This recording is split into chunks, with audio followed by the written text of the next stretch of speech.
வணக்கம் முதலமைச்சர். என்னுடைய முதலமைச்சர் அப்படின்னு சொல்கிறதுல நான் வந்து பெருமைப்படுறேன். காரணம் என்னென்னா, முதலமைச்சர் வந்து ஒரு சட்ட திருத்தம் கொண்டு வந்திருக்காரு. அது வந்து எனக்கு மிகவும் ரொம்ப பிடிச்சிருக்கு. நாட்டுக்கு ரொம்ப ரொம்ப முக்கியமானது. அதாவது இதுவரைக்கும் இருந்த முதலமைச்சருங்க காலத்தில் எவ்வளவோ கொடுமை நடந்தாலும் அதெல்லாம் இதை பண்ணணும்னு யாருக்குமே தோணலை. ஆனால் உங்களுக்கு தோணியிருக்கு. அதுக்கு வந்து மிக மிக மிக மிக ரொம்ப நன்றி. ஓகேவா? எல்லா பொதுமக்களும் இதை வந்து வரவேற்பாங்கன்றதை நான் 100% ஸ்ட்ராங்காக சொல்கிறேன். அது என்ன சட்ட மசோதா அப்படின்னு பார்த்தீங்கன்னா, பெண்கள் பாதுகாப்பை குறித்து பெண்கள் பாதுகாப்பு சட்ட திருத்த மசோதா. அதில் என்னென்ன சொல்லியிருக்காரு அப்படின்னு பார்த்தீங்கன்னா, ஒரு 5 விஷயம் சொல்லியிருக்காருன்னு நினைக்கிறேன்.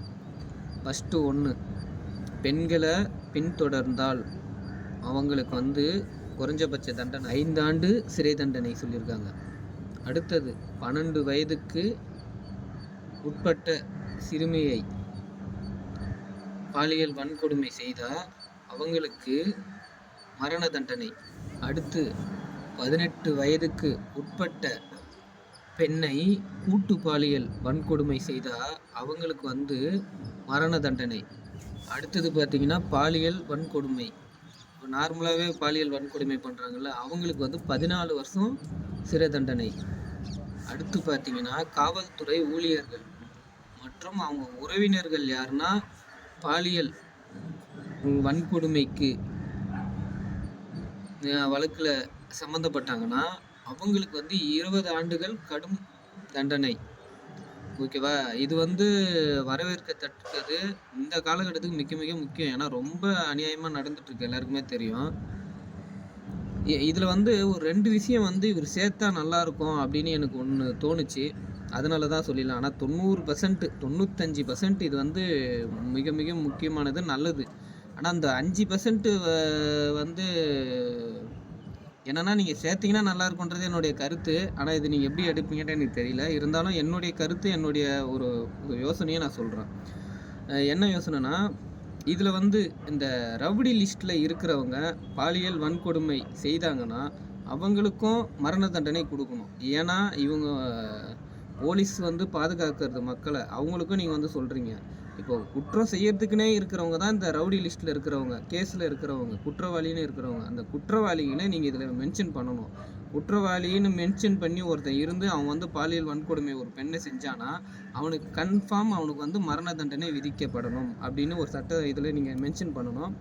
அடுத்தது இன்னொன்று என்னென்னா, பொதுமக்களுக்கு பாதுகாப்பாக இருக்கிறாங்க, அரணாக இருக்காங்க, எதுவாக இருந்தாலும் மக்களுக்கு பிரதிநிதியாக இருக்கிறவங்க அரசியல்வாதிங்க. இந்த அரசியல்வாதிங்க இந்த பெண்கள் விஷயத்தில், பாலியல் வன்கொடுமை விஷயத்தில் அவங்க சட்ட ரீதியாக அவங்க வந்து அதில் ஈடுபாடு பட்டது கன்ஃபார்ம், அது உண்மைன்னு நிரூபிக்கப்பட்டால் அவங்களுக்கும் மரண தண்டனை விதிக்கப்படணும் அப்படின்றத நீங்கள் எடுத்துகிட்டு வரணும். இதை நீங்கள் எடுத்துகிட்டு வந்தீங்கன்னா 100க்கு 100% இல்லை, 100க்கு 1000% நீங்கள் ரொம்ப, அதாவது இந்த முதலமைச்சர் வந்து இது வரைக்கும் என்ன பண்ணியிருக்காருன்றது எனக்கு வந்து மனசுக்குள்ளே ஒரு கேள்வி இருந்தது.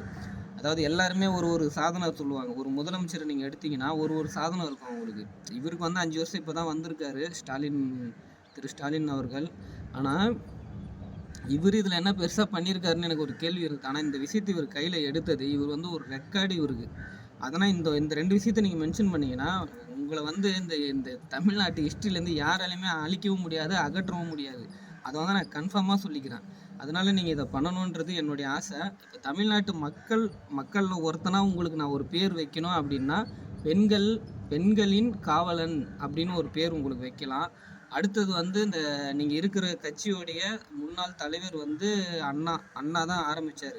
இப்போ பெண்களுக்கு வந்து நீங்கள் ஒரு அண்ணாவாக இருப்பீங்க, கன்ஃபார்ம் உங்களுக்கு ஒரு அண்ணான்னு ஒரு பேர் வைக்கலாம்.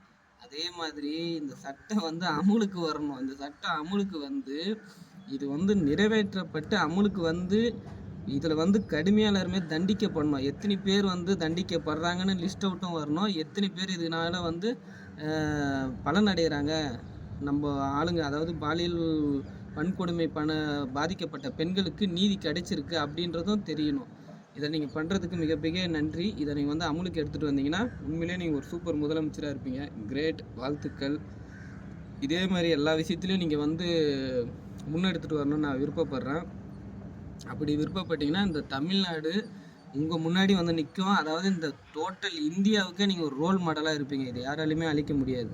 என்னுடைய ஆணித்தனமான ஒரு நம்பிக்கையான ஒரு பேச்சு அப்படின்னு சொல்லலாம்.